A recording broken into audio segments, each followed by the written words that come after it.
Alors, après le discours du président Gbagbo, on voit les gens s'agiter, les esprits belliqueux commencent à interpréter son discours dans un but de guerre, d'affrontement, de confrontation. Mais je pense pas que ce discours que le président Gbagbo a donné la dernière fois va dans le sens d'un affrontement physique.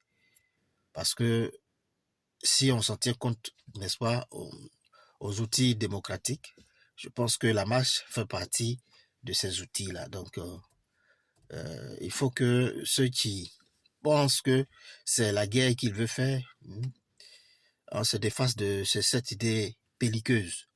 Alors, moi, ce que je veux souligner ici, c'est un rassemblement. En fait, c'est une connexion de toutes les forces, de tous les Ivoiriens. Et comme il a mentionné dans sa lettre, c'est une histoire de souveraineté, c'est une histoire de liberté d'expression. Parce qu'aujourd'hui, on se rend compte que cette liberté-là, les Ivoiriens, la Côte d'Ivoire n'a pas.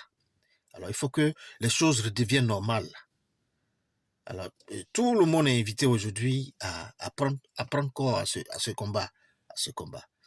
Parce que le pouvoir en face refuse de dialoguer. Le pouvoir en face refuse de discuter avec ses opposants. C'est pas quelque chose qui favorise, n'est-ce pas, la paix. Alors donc, que tout le monde, que tous les partis politiques, tous ceux qui sont ivoiriens, quel que soit leur parti politique, c'est un message, c'est un appel qui s'adresse à tous. Donc, je pense il faut d'ores et déjà s'unir pour ce combat-là. C'est pas une question de Gbagbo Laurent, c'est pas une question de GPS et autres, c'est une question d'Ivoiriens. Donc, soyez rassurés, je pense que il faut que ce combat-là soit mené. Donc, merci bien, puis à très bientôt pour le combat final.